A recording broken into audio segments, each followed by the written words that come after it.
ये आकाशवाणी का ईटानगर केंद्र और अरुण FM 103.1 मेगाहर्ट्ज प्रस्तुत है एक विशेष कार्यक्रम। इस कार्यक्रम के तहत आज हम बात करेंगे social awareness and actions to neutralise pneumonia successfully, जिसे हम सांस के नाम से भी जानते हैं। इसके लिए हमारे स्टूडियो में उपस्थित हैं doctor Tana Natung, state nodal officer child health, और doctor Nani Tago, associate professor department of paediatrics, TRIHMS hospital Naharlagun. हमारे स्टूडियो में हार्दिक स्वागत है। Thank you. तो सबसे पहले हम ये जानना चाहेंगे कि सांस यानी SAANS है क्या? ऑलरेडी आपने बता चुके हैं, ये है social awareness and action on neutralising pneumonia successfully. तो ये एक प्रोग्राम है जो निमोनिया को मेनली कंट्रोल करने के लिए, क्योंकि हम जब देखते हैं हमारे भारत में जो 5 साल से कम उम्र के बच्चे वो बहुत लोग निमोनिया से मरते हैं। तो देखा गया कि 17% ऑफ टोटल जो डेथ्स रिपोर्टेड है उसमें से 17% जितना अंडर 5 बच्चों में डेथ्स होते हैं उसका 17% में बच्चे निमोनिया से ही मरते हैं। तो हमारे सरकार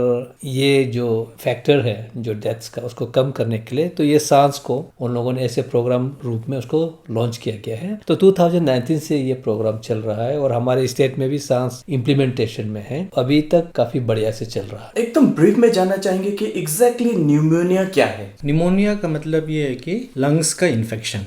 ये जो इन्फेक्शन है कई प्रकार का हो सकता है। आप कह सकते हैं कि मोस्टली वायरल एंड कुछ बैक्टीरियल। वायरल का आपका जैसे कि हम कुछ आपको बताते हैं नाम, जैसे कि RSV, respiratory syncytial virus, influenza virus, परा इन्फ्लुएंजा वायरस, एडेनो वायरस, ये कॉमन वायरल एजेंट्स है जो निमोनिया कराते हैं बच्चों में। फिर जैसे कि बैक्टीरियल में फॉर एग्जांपल आपका हो सकता है कि निमोकोकस, आपका हीमोफिलस इन्फ्लुएंजा, स्टेफिलोकोकस, ये कॉमन ऑर्गेनिजम्स है जो बच्चों में निमोनिया कराते हैं। तो लंग का इन्फेक्शन जो होते हैं उसे हम कहते हैं निमोनिया। निमोनिया के जो लक्षण होते हैं या तो हम कहें सिम्टम्स होते हैं, क्या क्या होते हैं? निमोनिया का मीन्स सिम्टम्स जो है, स्पेशली जो बहुत छोटे बच्चे होते हैं जैसे कि यंग इन्फेंट्स जो हम कहते हैं, जो लेस देन 2 months, तो उसमें मतलब बहुत नॉन स्पेसिफिक है। फॉर एग्जांपल बुखार हो सकते हैं, सांस लेने में तकलीफ हो सकते हैं, कफ हो सकते हैं। जब थोड़े बड़े हो जाते हैं जैसे कि 2 महीने से 5 साल के बीच में, यही बुखार होगा, यही खांसना होगा, छाती में दर्द होगा, तेज सांस लेना तकलीफ होना, छाती में दर्द होना और कमज़ोर होना, भूख अच्छा से नहीं लगना, लेजी होना, ये सब इसका कॉमन सिम्टम्स या लक्षण है। डॉक्टर नातुंग, क्योंकि आपने कहा था कि 2019 को अरुणाचल प्रदेश में इम्प्लीमेंट हुआ था, किस तरह से ये इम्प्लीमेंट हुआ था और अब कहाँ तक ये पहुँचा है? हम लोगों ने जो सांस जो 2019 में इम्प्लीमेंटेशन उस तरह से, वो पहले नेशनल लेवल पे इनका अनावरण हुआ, वहाँ पे उद्घाटन हुआ। तो उसके बाद में हम यहाँ पे आके हमारे यहाँ पे हम लोगों ने जितना भी हमारे जो स्टेट ऑफिसर्स हैं और डिस्ट्रिक्ट के जितना उनके डिस्ट्रिक्ट RCH ऑफिसर्स हैं, उनको हम लोगों ने या स्टेट लेवल पे एक तो वर्कशॉप कंडक्ट किया। तो करके उसमें हमें बताया कि इसके अंदर में क्या क्या काम होना चाहिए, और उसके बाद में हमारे जो प्रोग्राम गाइडलाइन है उसको हम लोगों ने उनको बताया कि as per the programme guideline क्या क्या काम करना है। तो वो बता के हम लोगों ने वो हमें एक तो हमारे जो उस समय के जो हमारे सेक्रेटरीज थे सर, तो उन्होंने इसका उद्घाटन किया। तो उद्घाटन करके उसको हम लोग उसके बाद से ऑन ईयरली बेसिस हम लोगों का रिव्यू मीटिंग होता है डिस्ट्रिक्ट में कि एक्टिविटी कहाँ तक चला। सबसे पहले ट्रेनिंग पे हम लोगों ने फोकस किया कि डिस्ट्रिक्ट में जो ऑफिसर्स रहते हैं तो उनको पहले जानना चाहिए कि ये प्रोग्राम के अंदर में क्या क्या एक्टिविटी होता है, क्योंकि इसमें सिर्फ हम लोग, जैसे कि अभी सर ने बताया है, नानी तागो सर ने, कि साइन एंड सिम्टम्स कैसे देखना है। तो उसके आगे में वो वाला चीज़ को डॉक्टर्स को पहले बताना है कि ये वाले साइन एंड सिम्टम्स को देखना चाहिए, और उसके बाद में हम सिर्फ इम्प्लीमेंट करके सिर्फ ऐसे चुपचाप बैठना नहीं है, उसका प्रॉपर रिपोर्टिंग वगैरह होते हैं। तो रिपोर्ट फॉर्मेट्स को हम लोग ने बताया कि ये रिपोर्टिंग फॉर्मेट कैसे है, कब कब रिपोर्टिंग होना है। इसके बाद में जैसे कि हॉस्पिटल में तो ऑलरेडी डॉक्टर्स और नर्सेस तो अपने ट्रेनिंग के समय में ही ऑलरेडी उनको बताया जाता है कि निमोनिया के लक्षण कैसे होते हैं, उसका ट्रीटमेंट कैसे होता है। तो बस हम लोग अपने तरफ से उन लोगों को एक बार फिर से रिमाइंड करना कि ये हम एशियन गवर्नमेंट प्रोग्राम अभी इसको इम्प्लीमेंट कर रहा है, तो उसको यहाँ पे हमारे गाइडलाइन है, उसके मुताबिक आप लोग देखिए और इम्प्लीमेंट कीजिए। अभी हॉस्पिटल वाले तो रेडी है, लेकिन इसके बावजूद भी हमारे जो बच्चे का जो डेथ्स होता है वो कम नहीं हो रहा है निमोनिया से। तो तभी हम लोगों ने यहाँ पे काफ़ी रिव्यू मीटिंग में पता चला कि जो निमोनिया केसेस होते हैं उससे तो बच्चा मरना नहीं चाहिए, लेकिन अनफॉर्चुनेटली इसलिए मर रहा है क्योंकि बहुत लेट समय पे जो गाँव के उसके पेरेंट्स लोग हॉस्पिटल में लाते हैं, जबकि बहुत क्रिटिकल स्टेज में पहुंच चुका होता है। तो जब क्रिटिकल केसेस में लास्ट स्टेज में आता है तो हॉस्पिटल वाले डॉक्टर नर्सेज भी हेल्पलेस होते हैं, तो इसीलिए ये मर रहा है। तो दैट मीन्स कम्युनिटी लेवल पे इसका अवेयरनेस का थोड़ा मतलब लैकिंग है, कमजोर है, लोगों में पता नहीं कि निमोनिया केसेस को कैसे आइडेंटिफाई करे कब। तो इसीलिए मतलब अभी हम लोग मेनली कम्युनिटी लेवल पे भी इसका अवेयरनेस को बढ़ाना है, तो वो फोकस है अभी। तो बहुत सालों से हम कोशिश कर रहा है। तो इस साल हम लोगों ने ये एक्टिविटी को इंटेंसिफाई करने के लिए प्रोग्राम बनाया है। ये बार इसलिए हम लोगों को इंटेंसिफाई करना भी जरूरी पड़ गया। पिछले 2-3 महीनों से आप लोगों भी सुना होगा कि कोविड के बाद में चाइना में और एक अभी आउटब्रेक हुआ है, निमोनिया आउटब्रेक, अक्टूबर से खबर आ रहा है, और वो ये केस चाइना का केस बढ़ ही रहा है। इसीलिए अभी क्या हो रहा है कि हम लोग और ये वाला केसेस ऐसे भी हमें खबर मिला है कि अभी फिलहाल ये जो केसेस है यूरोपियन कंट्रीज में भी फैल गया, अमेरिका में भी ऐसे केसेस डिटेक्ट हो रहा है। तो हमें डर ये है कि कल को ये फिर से कोविड जैसे पेंडेमिक ना हो, तभी हमारे भारत में भी आके ऐसे प्रॉब्लम क्रिएट ना हो। तो इसीलिए हम लोग प्रिपेयर्डनेस के रूप में इसको इंटेंसिफाई किया है जी। और ये हमारे तरफ से ही कोशिश नहीं, ये सेंट्रल गवर्नमेंट की तरफ से भी कोशिश है। तो दिसंबर 6 तारीख को ऑल ओवर कंट्री में हमारे जो child health division government of India का जो मिनिस्ट्री ऑफ फैमिली वेलफेयर, उन लोगों ने ये ऑनलाइन मीटिंग करके हम लोगों को बोला कि आप लोग अपने लेवल पे इंटेंसिफाई कर दीजिए एक्टिविटी को। उसके मुताबिक हम लोगों ने किया कि 8 तारीख को हमारे यहाँ पे स्टेट लेवल वर्कशॉप था। तो स्टेट लेवल वर्कशॉप में हम लोगों ने पूरा डिस्ट्रिक्ट ऑफिसर्स को बुलाया है, फिर से बताया कि हम लोगों को ये काम को जोर शोर से करना है। और अभी हमारा मकसद ये है कि सिर्फ हम लोग हॉस्पिटल में और ऐसे पहले के छुटपुट काम नहीं करेंगे, घर घर में ये खबर पहुंचना है। जहाँ जहाँ पे भी अंडर 5 चिल्ड्रन के बच्चे हैं वहां तक पहुंचना है, और माँ पिताजी को और उसके साथ में जो भी बच्चों को पालने में मदद करता है, चाइल्ड केयर जो करता है, उनको भी ये खबर मिलना है। तो इसीलिए अभी जोर शोर से अभी इम्प्लीमेंटेशन चल रहा है अक्रॉस द स्टेट। उन लोग घर घर जाके जो भी एक्टिविटी फोटो खींच के हम लोग को भेज रहा है कि ये फलना आशा है, ये गांव में गया है, इनको ही उतना तक हम लोग ट्रैकिंग कर रहे हैं अभी ना। और ये ट्रैकिंग काफी बढ़िया से चल रहा है, पूरा डिस्ट्रिक्ट में चल रहा है। और हम लोग ये इवन ये 8 तारीख को हम लोग फिर से एक रिव्यू मीटिंग भी रखा है डिस्ट्रिक्ट के लिए, ये एक्टिविटी को और फर्दर कैसे कर सकता है। तो इस तरह से अभी हमारे स्टेट इंटेंसिफाई करके एक्टिविटी चल रही है। डॉक्टर तागो, बच्चों में सबसे ज्यादा ये खतरा होता है, तो क्या ये बड़ों में भी न्यूमोनिया के कुछ लक्षण पाए जाते हैं, या क्या बड़े लोग भी इससे ग्रसित होते हैं? बड़ों में भी निमोनिया होता है, लेकिन अभी का फोकस बच्चों पे दिया गया है, क्योंकि जो अंडर 5 मोर्टेलिटी रेट आप देखेंगे, जो सर ने बताया, जो 17 to 20% है। सो करीब करीब 100 जो बच्चे मरते हैं उसमें जो 20% का वजह है निमोनिया। तो अभी सर को मैं जस्ट ऐड करना चाहता हूँ, जो अभी जो प्रोग्राम चल रहा है, तो प्रोग्राम का मतलब क्या है कि आपका कुछ प्रोग्राम जैसे कि प्रिवेंटिव स्ट्रेटेजीज है, कुछ आपका प्रोमोटिव स्ट्रेटेजीज है, और आपका कुछ क्यूरेटिव स्ट्रेटेजीज रहते हैं। सो क्यूरेटिव मतलब जैसे कि आपका हॉस्पिटल फैसिलिटी पे आप क्योर दे रहे हैं, लेकिन हमारा फोकस बहुत जोर है प्रिवेंटिव एंड प्रोमोटिव। सो वहाँ पे हम पब्लिक को ये मैसेज देना चाहेंगे कि मतलब जो प्रिवेंटिव एंड प्रोमोटिव में कुछ इंपॉर्टेंट कंपोनेंट थे, जैसे कि फॉर एग्जांपल है एक्सक्लूसिव ब्रेस्ट फीडिंग, 6 महीना सिर्फ माँ का दूध देना, वो बहुत इंपॉर्टेंट है। जो बच्चे को 6 महीना में, प्रथम 6 महीना में सिर्फ माँ का दूध मिलता है, तो उसका निमोनिया होने का चांसेस 5 से 6 गुना कम हो जाता है। देन सेकेंड इंपॉर्टेंट है हमारा इम्यूनाइजेशन। अभी वैक्सीनेशन का हमको बहुत जोर देना है, क्योंकि वैक्सीन आने के बाद जैसे कि स्पेसिफिक जो हमने कुछ कारण बताया था, कुछ बैक्टीरियाज बताया था जो निमोनिया करते हैं, जैसे कि हीमोफिलस इन्फ्लुएंजा, जैसे कि निमोकोकस, तो उसका अगेंस्ट में अभी गवर्नमेंट का तरफ से वैक्सीन दिया जाते हैं। जैसे कि हमारा पेंटावेलेंट वैक्सीन में आपका हीमोफिलस इन्फ्लुएंजा है, हमारा जैसे कि निमोकोकस वैक्सीन है, वो रूटीनली दिया जाता है। सो हम पब्लिक को ये कहना चाहेंगे कि जब गवर्नमेंट आपको फ्री का दे रहा है तो इसको लेना है, क्योंकि ये वैक्सीन से आपका निमोनिया का चांस खतरा कम होते हैं, बचते हैं। तीसरा पॉइंट ये है कि कम्प्लीमेंट्री फीडिंग। सो पहले 6 महीना आप माँ का दूध पिलाया, बच्चा को एक अच्छा सेहत दिया, 6 महीना जब पहुंच जाते हैं, 6 महीना खत्म हो जाने के बाद उसको एक सही कम्प्लीमेंट्री फीडिंग देना है। सही कम्प्लीमेंट्री फीडिंग मतलब क्या है कि वो पोर्शन, उसमें जो खाना का सब प्रकार का न्यूट्रिएंट्स होना है, कार्बोहाइड्रेट्स, फैट्स, प्रोटीन जो होना है सही में होना है। देखा गया है कि कम्प्लीमेंट्री फीडिंग जब अच्छा नहीं होते हैं तो क्या होता है कि बच्चे का ग्रोथ जो कम हो जाते हैं। सो जितना उसका वजन होना चाहिए, जितना उसका लंबाई होना चाहिए, वो सब कम होते हैं। सो क्या होता है कि जो बच्चे जिसका बदन कमजोर है, वजन कम है, हाइट कम है, बिल्ट ठीक नहीं है ना, तो उसमें बीमार जल्दी पकड़ जाते हैं। तो इसके लिए कम्प्लीमेंट्री फीडिंग को हमको जोर देना है। अनदर एक फोर्थ कंपोनेंट है, स्पेशली हैंड वॉशिंग को बहुत जोर दिया है कि आपका हैंड वॉशिंग को प्रमोट करना है, बार बार हाथ धोना है। हाथ धोने का जो 6 स्टेप्स जो स्कूल, छोटे छोटे स्कूल में भी जाकर सिखाया जाता है कि आपका 2 मिनट का हाथ धोना है और 6 स्टेप्स कैसा है उसको करना है। और पांचवा एक कंपोनेंट है कि इंडोर एयर पोल्यूशन उसको भी बचाना है। स्पेशली गवर्नमेंट का तरफ से भी बहुत अभी जोर दिया है कि एलपीजी यूज़ करना है, ना कि हमको जो पहले जैसे लकड़ी से आग जलाना, वो सबसे हटकर इंडोर पोल्यूशन को हमसे बचना है। सो जोर हमारा रहेगा प्रिवेंटिव प्रोमोटिव में जोर रहेंगे, और क्यूरेटिव में तो पहले से सिस्टम तो चल ही रहा है। अरुणाचल प्रदेश की बात करते हैं तो बच्चों में जो न्यूमोनिया ग्रसित किस तरह के स्टेटस है? अरुणाचल में जब निमोनिया ग्रसित जो हम लोग का स्टेटस को देखने से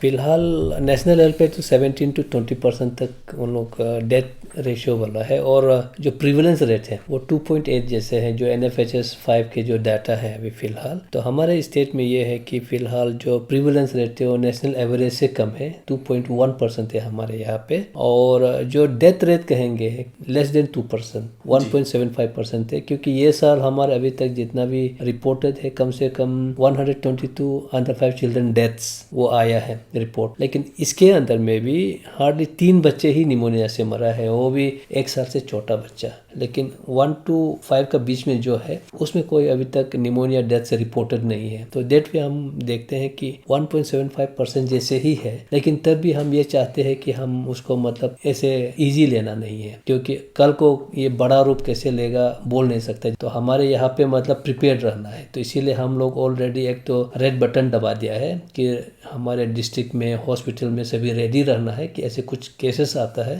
तो हम लोगों ने ये कहा कि सांस के अंदर में जो हम लोग का ऑब्जेक्टिव है 0 under 5 deaths due to pneumonia, कोई भी बच्चे निमोनिया से मरना नहीं है। लेकिन इस साल हमारा ऑलरेडी 3 बच्चे मर चुका है, तो हम कोशिश कर रहे हैं कि और न मरे, और अगले साल हमारा टारगेट ये रहेंगे कि कोई भी न मरे। तो ये वाला मैसेज हम सभी डिस्ट्रिक्ट वालों को दे रहा है, और उन लोग को ये भी कहा है कि आप लोग जब कोई भी वहाँ में सेंसिटाइजेशन या अवेयरनेस जनरेशन एक्टिविटी हॉस्पिटल में या बस्ती में करते हो आशा के साथ में, तो ये कहना है कि कोई भी बच्चा अगर कुछ निमोनिया साइन एंड सिम्टम से दिखाई दे तो निमोनिया में हमें कोई स्टेथोस्कोप या ये टेस्ट वगैरह की जरूरत नहीं है। बस हम ये बताना है कि एक जो बच्चा है 2 महीना का बच्चा जो 1 मिनट में 60 टाइम्स मतलब ब्रीथ रेट उससे अगर ज़्यादा होता है और साथ में फीवर होता है, सांस लेने में तकलीफ है, तो निमोनिया हो सकता है। तो ये तो एक गांव का आदमी को भी बताने से उन्हें पता कर सकता है। जो बच्चा 2 महीना से लेके 1 साल तक का, तो उसका जो ब्रीथ रेट है वो कम से कम 50 से ज़्यादा हो गया 1 मिनट में, और उसके बाद में ब्रीथिंग डिफिकल्टी, फीवर हो सकता है। तो वो सब होने से तो डाउट करना है कि ये निमोनिया है। और जो बच्चा 1 साल से लेके 5 साल तक का है 40 टाइम्स से ज़्यादा अगर ब्रीथ करता है विद डिफिकल्टी ब्रीदिंग, फीवर ना, तो डाउट करना है कि ये निमोनिया हो सकता है। तो ये उन लोग को स्टेथोस्कोप वो सब लेने की जरूरत नहीं, बस वो उन लोग को डाउट करके जल्दी जल्दी फटाफट लाना है। ये सब होते हुए भी क्या है कि गाँव वाले उन्हें सोचते हैं कि नहीं जानने से सोचेगा ये नहीं सर्दी बुखार हो जाएगा। ये लेट आने के कारण बच्चा मरता है, अदरवाइज समय पे लाने से कोई भी बच्चा नहीं मरेगा। और हमारे पूरा डॉक्टर्स और नर्सेस वेल ट्रेंड है, और हॉस्पिटल में पूरा मेडिसिन अवेलेबल है, तो समय पे सिर्फ आना है। तो हमारा ये कहना है, और हम आसास लोग को भी जब भी उन गाँव में जाता है तो यही चीज को बताओ, बार बार बताओ, क्योंकि गाँव वाले तो भूल भी जाएंगे ना, पढ़ा लिखा लोग ही भूल जाते हैं, तो गाँव वाले जो अनपढ़ तो भूलना ही है। तो हम ये कहते हैं कि आशा लोग रिपीटेडली जाएंगे घर में, जा जाके उनको बार बार याद दिलाएंगे। और गाँव में वैसे भी आशा को पता है कि किस किस घर में छोटा बच्चा है, तो उन लोग को एक चक्कर काटने में कोई प्रॉब्लम नहीं, दिन में सभी का घर में एक चक्कर काट सकते हैं। तो वो पता होगा कि अगर माँ बोल भी गए तो उन लोग तो देख के बताना है कि आपके बच्चा ये हो सकता। तो ऐसे करके हम लोग एक सिस्टम बना रहा है, और अभी ये बहुत जोर शोर से चल रहा है। तो हम उम्मीद करते हैं कि ये वाला सिस्टम एक एफिशिएंट सिस्टम होगा। और हम इवन यहाँ तक भी दिया है कि जो आशा कोई बच्चा को निमोनिया केस को डिटेक्ट करके हॉस्पिटल में समय पे लाता है तो उन लोग को इंसेंटिव मिलेगा 100 रुपीज पर केस। तो वो वाला चीज जैसे ही हम लोग को रिपोर्ट मिलता है तो हम यहाँ से वो भी इंसेंटिव दे देंगे उन लोग को ना। ये सब भी चल रहा है। राज्य में कौन से डिस्ट्रिक्ट ऐसे हैं जिसमें ज्यादातर ये केसेस पाए गए हैं? पिछले बार जब हम रिव्यू मीटिंग किया था दिसंबर 8 को, तब हमारे पास में जो डाटा मिला वो उसके जो लोहित डिस्ट्रिक्ट है उसमें सबसे ज्यादा निमोनिया केसेस डिटेक्टेड किया गया, 113 केसेस वो वाला केसेस है। तो हम लोगों ने बोला कि निमोनिया केसेस जो भी डिटेक्टेड केसेस है, ऐसे डिटेक्टेड केसेस को आप लोग हॉस्पिटल में सही समय पे लाना है और ट्रीटमेंट होना है। लकीली लोहित में उतना तो केसेस तो मिला, लेकिन कोई भी डेथ केसेस नहीं आए, दैट मीन्स सही समय पे उपचार हुआ है। तो वो हम उम्मीद कर। डॉक्टर तागो, आपसे जानना चाहेंगे कि आपने कहा कि बहुत देर में लाते हैं जब ये केसेस बहुत आगे बढ़ चुका होता है या तो एडवांस स्टेज में होता है, तो क्या कारण है कि पेरेंट्स जो है अपने बच्चों को बहुत एडवांस स्टेज में लाते हैं? एडवांस स्टेज आप ऐसा कह सकते हैं कि कुछ उनका अंडरलाइंग प्रॉब्लम ऑलरेडी एग्जिस्टिंग है। जैसे कि फॉर एग्जांपल बच्चे उसको एक्सक्लूसिव ब्रेस्ट फीड नहीं था, इम्यूनाइज प्रॉपरली नहीं हुआ था, कम्प्लीमेंट्री फीड्स ठीक नहीं थे, उसका न्यूट्रिशन व हेल्थ इतना अच्छा नहीं था। सो देखा गया है कि आपका जो मोर्टेलिटी रेट्स जब देखते हैं, सो निमोनिया कारण है, डायरिया कारण बनता है, लेकिन उसका अंदर में उसका अंडरलाइंग कोज में एक माल नरिशमेंट हमेशा रहता है, जो मतलब ये लोग हम कह सकते हैं कि इनमें रिस्क ज़्यादा बढ़ जाते हैं। सो स्पेशली आप जब माल नरिश बच्चों को अगर निमोनिया हो जाता है तो देन क्या हो जाता है कि निमोनिया मतलब इन्फेक्शन जो सिर्फ लंग में सीमित नहीं रह जाते, वो जो फैल जाते हैं लंग में। तो जैसे कि फॉर ब्लड स्ट्रीम में चला गया, सेप्टिसीमिया या सेप्सिस कर दिया, कभी वो ब्रेन में चला जाकर मेनिंजाइटिस भी कर सकते हैं। तो इस प्रकार का उन लोग लेट आ जाने से, और जब मतलब इन्फेक्शन जो एक ऑर्गन में सीमित नहीं होकर कहीं दूसरे ऑर्गन में भी इन्वॉल्व हो जाते हैं, तब हमको मैनेज करना तकलीफ हो जाते हैं। हमारा तरफ से ये कहना है कि स्पेशली जो अंडरलाइंग प्रॉब्लम माल नरिशमेंट लोग को, इम्यूनाइजेशन स्टेटस, ये लोग को अच्छे से देखभाल करने से प्रॉब्लम थोड़ा कम रहेंगे। इसका असर जब ब्रेन में चला जाता है तो बच्चों में न्यूमोनिया की बात करते हैं तो पेरेंट्स बहुत डर जाते हैं कि मेरा बच्चा पता नहीं क्या होगा। तो इसमें आपका क्या कहना है? एक्चुअली डरने का बात नहीं है। अगर आपने अच्छे से एक्सक्लूसिव ब्रेस्ट फीडिंग किया, इम्यूनाइज अच्छे से कराया, आपका कम्प्लीमेंट्री न्यूट्रिशन अच्छा था, आपने जैसे कि फॉर एग्जांपल आपका हाइजीन, जैसे कि फॉर एग्जांपल आपका हैंड वॉशिंग, जैसे कि आपका घर में ओवर क्राउडिंग नहीं है, और जैसे कि आपका घर में आप इंटरनल एयर पोल्यूशन ये सब नहीं है, तो अगर निमोनिया हो जाते हैं एंड देन निमोनिया का सीवियरिटी रहते हैं। तो फॉर एग्जांपल निमोनिया में हम ऐसा कह सकते हैं कि नो निमोनिया होता है जिसमें सिर्फ सर्दी खांसी रहता है। देन देयर इज निमोनिया जहाँ पे बच्चे का सांस का जो सर ने बताया 60, 50, 40 जो ब्रीथिंग रेट्स है उससे ज़्यादा हो जाने से। एंड देन सीवियर निमोनिया जहाँ पे क्या है कि सांस लेना भी तकलीफ होते है, उसके साथ में अलग डेंजर साइंस होते हैं, जैसे कि फॉर एग्जांपल छाती अंदर अंदर दबना, चेस्ट रिट्रैक्शंस कहते हैं, जैसे कि फॉर एग्जांपल कन्वल्सन्स हो गए। तो पर से निमोनिया मैनेज कर सकते हैं जी। आप तुरंत हेल्थ सीकिंग बिहेवियर लेकर आ जाएंगे तो बहुत सारे निमोनिया को ऑन ओपीडी बेसिस में भी ट्रीट किया जा सकता है। लेकिन अगर आप लेट कर दिया, हेल्थ सीकिंग बिहेवियर आपने सही समय पर हॉस्पिटल नहीं पहुंचते या कोई हेल्थ वर्कर से हेल्प नहीं लेते हैं, उसके विपरीत अगर आपने कोएक्स में चला गया, बहुत सारे लोग फास्टिंग करते हैं, क्या क्या रिलीजियस वहाँ चले जाते हैं, तो वो सब चले जाते हैं, तो उसमें करते करते काफी लेट हो जाते हैं, तो बीमार जो क्या हो जाके फेल जाते हैं। तब ऐसा हो जाते समय को तब हम लोग को थोड़ा मैनेज के लिए तकलीफ होता है। तो क्या जो पेरेंट्स इलिटरेट होते हैं वो भी एक कारण है? ये भी एक हेल्थ सीकिंग बिहेवियर, ये भी एक बहुत बड़ा कारण है जो सर ने बार बार एम्फसाइज किया है कि एक हेल्थ सीकिंग बिहेवियर भी हमेशा रहना है। कि हम लोग यहाँ पे देखा गया है कि बहुत लोग हम लोग को यहाँ पे रिलीजियस प्रैक्टिसेस है, बहुत सारा क्वैक्स है, बहुत सारा अपने आप से कुछ लोग सेल्फ मेडिकेट करते हैं। गूगल का जमाना है आजकल, इंटरनेट से खुद से देख लेते हैं, तो इस प्रकार का भी ये सब भी कंट्रीब्यूटिंग फैक्टर है अदर देन जो आपका मेडिकल, उसको छोड़कर भी जो बाकी कारण जो है स्पेशली हेल्थ सीकिंग बिहेवियर होना चाहिए, वो थोड़ा कमी है। जी। अवेयरनेस की बात करते तो किस तरह से अवेयरनेस दिलाते? इसमें ऐसे है, सबसे पहले हम लोग इतना जो हम लोग डॉक्टर और नर्सेस को जो मोटा मोटा गाइडलाइन वो पढ़ाते नहीं है जी। कि वो तो ऑलरेडी निमोनिया क्या कोजेस क्या है उन्होंने सर ने बताया कि ये बैक्टीरिया है, ये वायरस है। उसके बाद में फिर वायरस का अलग सा ट्रीटमेंट लेना होता है, बैक्टीरिया का अलग सा ट्रीटमेंट लेना, उनका थोड़ा सिम्टम अलग अलग, तो वो मेडिकल किताबों में डिटेल ही दिया हुआ है। लेकिन हम उस डिटेल चीज़ को हम आशा को नहीं बताते क्योंकि उनको कंफ्यूज हो जाएगा। हमको ये चाहिए कि हमारा जो गांव में लोग हैं उनको ये पता चले कि उसके बच्चे जो सफ़र कर रहे हो, सबसे पहले निमोनिया डाउट कर सकता है कि नहीं कर सकता है। वो लोग कंफर्म नहीं कर सकते कि ये निमोनिया है, उनको सबसे पहले डाउट करके समय पे जल्दी वहाँ आना है। ये उन लोग जैसे ये हो जाएगा, ये वाला एटीट्यूड नहीं रहना है। जो भी माँ पिताजी है वो कभी अपना बच्चों का बुरा नहीं चाहेगा, जैसे भी अपना बच्चों का जिंदगी बचाना चाहेगा। बस ये है कि उनमें अवेयरनेस कम है कि ये खतरा चीज़ है तो इसे होशियार रहना है, वो पता नहीं है उनको। तो इसके लिए हम लोगों ने मोटे मोटे जो बात बताया है, मेनली अगर निमोनिया है तो उसमें कोई टेस्ट या कोई स्टेथोस्कोप की जरूरत नहीं डाउट करने के लिए। सबसे पहले फीवर होगा, फीवर होकर ब्रीथिंग डिफिकल्टीज होगा, ब्रीथिंग डिफिकल्टीज होने के साथ साथ में क्योंकि अगर फीवर हुआ तो रेट बढ़ेगा, तो उसमें ब्रीथिंग डिफिकल्टीज के साथ में ब्रीथिंग का फिर अलग अपना अपना एज के मुताबिक डिफरेंसेस है। 40, 50, 60, 2 महीना से नीचे वाला 40 पर मिनट, फिर उसका 2 महीना से 1 साल का 50 एंड अबव होगा तो ब्रीथ रेट। उसके बाद में जो 1 से 5 साल तक का बीच का 60 एंड अबव होने से ब्रीथ रेट। तो डाउट करना है कि ये निमोनिया और हमको यहाँ में समय बर्बाद नहीं करना है। तो माँ पिताजी को अगर वो चीज़ बताया दिया जाता है तो उन लोग बस उसको लेके हॉस्पिटल में लाना है। तो उसको हम लोग नहीं बता रहे कि क्या दवा दवा देना है, क्या दवा नहीं देना है। लेकिन हाँ, कुछ कुछ जगह जहाँ पे गांव तुरंत हॉस्पिटल से दूर है, तो उसमें आसास और आंगनवाड़ी को बताया गया है कि जब उन उसको हॉस्पिटल में देने से पहले फर्स्ट डोज ऑफ एमोक्सिसिलिन जो दवा है एंटीबायोटिक, उसको दे के बेच सकता है। तो उतना तक हमें बताता है, उतना तक ट्रेनिंग दिया हुआ है। और हॉस्पिटल में जाके फिर डॉक्टर्स फिर एसेस करेंगे, उसके बाद में और जो दवा देना है वहाँ पे उन उसको मैनेज करेंगे। इवन अगर ज़्यादा सीरियस होता है तो ऑक्सीजन देना है, वो भी वहाँ पे बताया गया कि कितना देना है, कैसे देना है। तो ये सब हम लोग ऑलरेडी आसास को बताया है। तो आशा को ये भी जानना है कि कुछ कुछ हॉस्पिटल काम कर रहा है, कुछ कुछ हॉस्पिटल काम नहीं कर रहा है। तो जब अपने गाँव वालों को बोलता है कि आपको कौन सा हॉस्पिटल में जाना है, ऐसे हॉस्पिटल में जाए जहाँ पे पूरा फैसिलिटी अवेलेबल हो। आप यहाँ से 10 किलोमीटर दूसरा हॉस्पिटल में जाएंगे जो काम नहीं कर रहा है, फिर वहाँ से वापस यहीं पे ऐसे जाएंगे, समय बर्बाद होता है। इसीलिए हम यहाँ तक भी बोला कि रेफरल कैसे हो और कैसे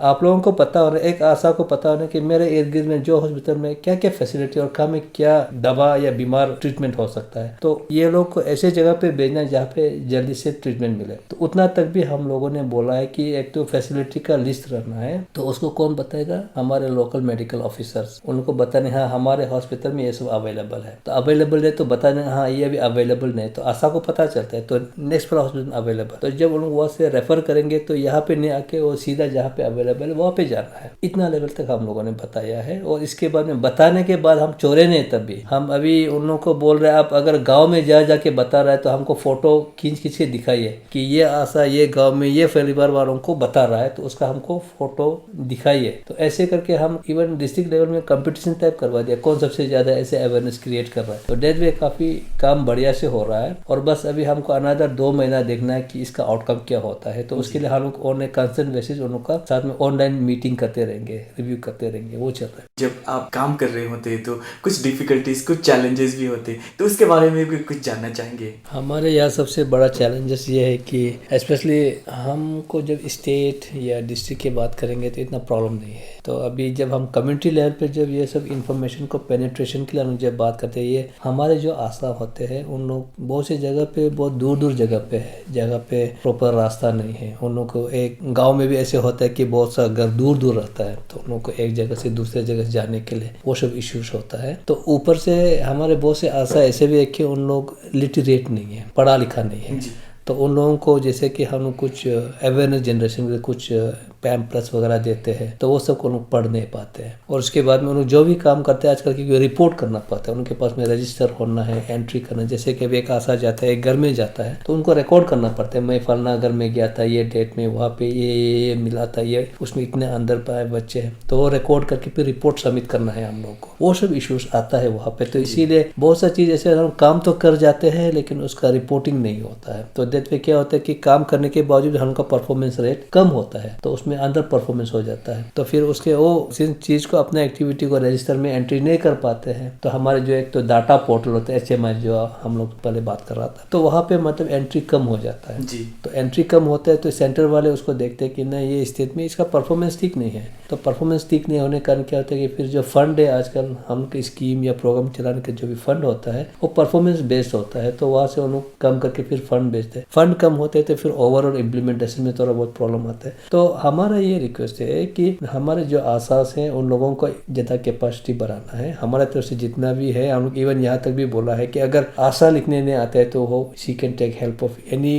पर्सन जो पढ़ा लिखा है ना। तो ऐसे करके भी हम लोग कोशिश करें। इवन हम आशा के पति लोग को भी रिक्वेस्ट करें कि आप लोग मदद कीजिए आशा लोग को जो पढ़ लिख सकता है। तो ऐसे करके कुछ कुछ चीज़ इंप्रूव हो रहा है एंड वी होप कि आगे चल के चीज़ आगे अच्छा रहे, क्योंकि हमारे जो सोच है कि कम्युनिटी लेवल अवेयरनेस बहुत ज़रूरत है। और वहाँ पे जैसे सर ने बताया है, तो जब अवेयर होगा तो हेल्थ सीकिंग बिहेवियर, एटीट्यूड ये नहीं रहना कि नहीं हो जाएगा ये नहीं, लेकिन चीज़ को सीख के उसको इम्प्लीमेंटेशन पे लाना बहुत ज़रूरी है। तो ये मेरा रिक्वेस्ट है कि हेल्थ सीकिंग बिहेवियर भी बढ़े और हमारे जो ग्राउंड लेवल वर्कर्स है उसको हम लोग स्ट्रेंथन करें और ज़्यादा उनका कैपेसिटी को। डॉक्टर तागो आपसे जानना चाहिए क्योंकि आप एक पैट्रियटिक्स हैं, तो ज़्यादातर बच्चों का जो भी इश्यूज होता है आपसे मिलने आते हैं, तो पर्टिकुलरली पेरेंट्स को क्या कहना चाहेंगे? पेरेंट्स को मैं ये मैसेज देना चाहूँगा कि एक्सक्लूसिव ब्रेस्ट फीडिंग, पहले प्रथम 6 महीना में सिर्फ माँ का दूध देना है। यहाँ पे जो हमारा जो कंपनीज लोग बहुत एग्रेसिवली पेरेंट्स का माइंड्स गेम खेल रहे हैं, उन लोग का प्रोडक्ट्स बहुत अच्छे हैं। सो ये गलत है। माँ का दूध is the best nutrition for the baby, ये नंबर 1 है। नंबर 2 रहेगा कि हमारा इम्यूनाइजेशन जो शेड्यूल जो गवर्नमेंट ने दिया है उस इम्यूनाइजेशन शेड्यूल को काइंडली फॉलो कीजिए। एंड ये हर जगह पर अवेलेबल है, ऐसा नहीं सिर्फ कैपिटल पे नहीं, डिस्ट्रिक्ट में अवेलेबल है, सब सेंटर लेवल तक सब जगह अवेलेबल है। सो काइंडली अपने बच्चे को वैक्सीनेट कराइए। और नंबर 3 रहेगा कि हमारा जो न्यूट्रिशन को रिलेटेड है कि जैसे 6 महीना पार हो जाते हैं सो हमको लोकली अवेलेबल, हमको मतलब ये नहीं कि हमको कुछ मार्केट से कुछ प्रोडक्ट लेना है। बहुत सारा मार्केट में प्रोडक्ट्स अवेलेबल है 6 महीने बाद, ठीक है, हम नाम लेना नहीं चाहता हूँ, तो हम ये कहेंगे कि घर में जो लोकली अवेलेबल है, सीजनली जो अवेलेबल है, तो उससे जैसे कि हम खिचड़ी खिला सकते हैं। एंड देन लोकली जिसमें अपना जो सब्जी है, जो फ्रूट्स है, स्लोली उसको पहले सेमी सॉलिड करके या लिक्विडी टाइप करके सेमी सॉलिड कंसिस्टेंसी उसका चेंज कराकर बढ़ाकर आहिस्ता उसको मतलब न्यूट्रिशियस डाइट देना है, बहुत इंपॉर्टेंट है। एंड देन हमारा हाइजीन को मेंटेन करना, स्पेशली हमारा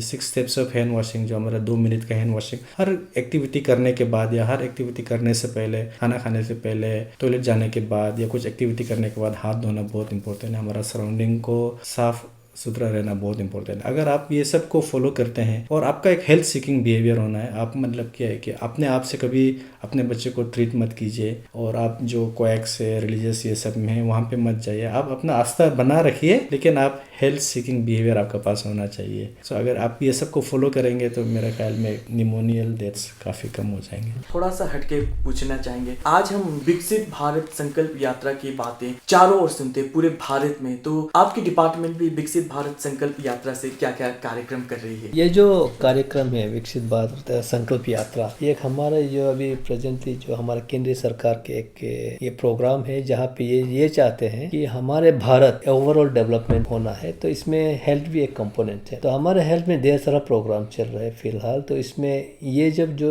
भी प्रोग्राम्स है तो हमारे कम्युनिटी लेवल पे कितना तक इम्प्लीमेंटेशन हो रहा है, तो उसको क्रॉस चेक करने के लिए हमारे सेंटर से बड़े बड़े ऑफिसर आए हैं। तो उन लोग जगह जगह दूसरे डिस्ट्रिक्ट में जाके उन लोग वेरीफाई कर रहे हैं, और जहाँ पे उन लोग सोचता है कि कुछ चेंजेस लाने की जरूरत है तो उसका भी उन लोग सजेशन स्टेट्स को दे रहे हैं। तो दैट वे काफी बढ़िया से अभी हमारे यहाँ में संकल्प यात्रा, विकसित भारत संकल्प यात्रा चल रहा है। और इसमें सिर्फ एक प्रोग्राम नहीं, हमारे नेशनल हेल्थ मिशन के अंदर जितने भी स्कीम्स और जितने भी प्रोग्राम्स हैं उसका पूरा रिव्यू हो रहा है यहाँ पे। और स्टेट लेवल पे भी 2-3 ऐसे रिव्यू मीटिंग्स हुआ है, कंसल्टेशन मीटिंग हुआ है। तो उसको हमारे स्टेट के जो हमारे सरकार है वो उसे नोट किया है, तो सब चेंजेस इम्प्लीमेंटेशन करना शुरू करेंगे। तो हम उम्मीद करते हैं कि ये चेंजेस के साथ में या ये जो सजेशन दिया है उससे हमारे जो प्रोग्राम्स में जो अचीवमेंट है वो फर्दर और आगे बढ़ेंगे। और ये सिर्फ बाकी में नहीं, और हमारी जो सांस प्रोग्राम जो यहाँ पे है वो भी इससे काफ़ी हम लोग को मोटिवेशन मिला है। तो इसका इम्प्लीमेंटेशन का एक तो हम लोग की इंटेंसिफिकेशन का ये भी एक कारण था कि हमारे वहाँ से जो सरकार जो आए हैं उन लोगों के मोटिवेशन को लेके हम यहाँ पे इंटेंसिफाई कर रहे हैं। न्यूमोनिया को सक्सेसफुली न्यूट्रलाइज करने के लिए कॉमन पीपल का जो कंट्रीब्यूशन होना चाहिए वो क्या होना है, आप दोनों से जानना चाहिए। तो मेरा कहना ये है कि सबसे पहले जो हेल्थ सीकिंग बिहेवियर है, जान के चुपचाप नहीं बैठना, उनको अगर सिखाया जाता है तो वो चीज को उन लोग एसिमिलेट करके उसको प्रैक्टिस में भी लाना बहुत जरूरी है। तो हेल्थ सीकिंग बिहेवियर वंस होता है तो क्या होता है कि तब यहाँ हमारे पास में ये प्रॉब्लम था, हमें यहाँ हॉस्पिटल में जाना, तो आना शुरू होता है। तो हमको जो उनका पीछे में भागने का जो एक तो रिसोर्स हम लोग का वेस्टेज होता है वो कम हो जाएगा, और पब्लिक लोग खुद आना शुरू, पार्टिसिपेशन बढ़ेगा। तो डेट पे क्या होता है कि ताली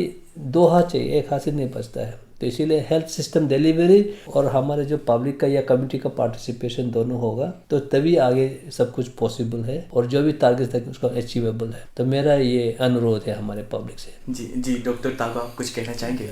पहले जैसे फिर से दोबारा कहना चाहूँगा कि जो breast feeding, immunisation, complementary feeding and then health hygiene, ये सबको आपको फोकस रहना है। ये अगर आप ध्यान रहेंगे तो निमोनियल डेथ्स काफ़ी कम हो जाएंगे। आप दोनों हमारे स्टूडियो में आए और social awareness and actions to neutralise pneumonia successfully यानी सांस के बारे में इतनी सारी ज्ञानवर्धक जानकारियां दी, इसके लिए आपका बहुत बहुत धन्यवाद।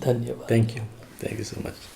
ये आकाशवाणी का ईटानगर केंद्र और अरुण FM 103.1 मेगाहर्ट्ज है। अभी आप सुन रहे थे एक विशेष कार्यक्रम, और इस विशेष कार्यक्रम के तहत आज हम बात कर रहे थे सोशल अवेयरनेस और actions to neutralise pneumonia successfully यानी सांस के बारे में। इसके लिए हमारे स्टूडियो में उपस्थित थे doctor Tana Natung, state nodal officer child health, और doctor Nani Tago, associate professor department of paediatrics, TRIHMS hospital Naharlagun. इसके प्रोड्यूसर थे T Tanjang, compere by Omam Tasung. हम फिर फिर हाजिर होंगे ऐसे ही कुछ ज्ञानवर्धक कार्यक्रम के साथ। तब तक के लिए दीजिए इजाजत। नमस्कार।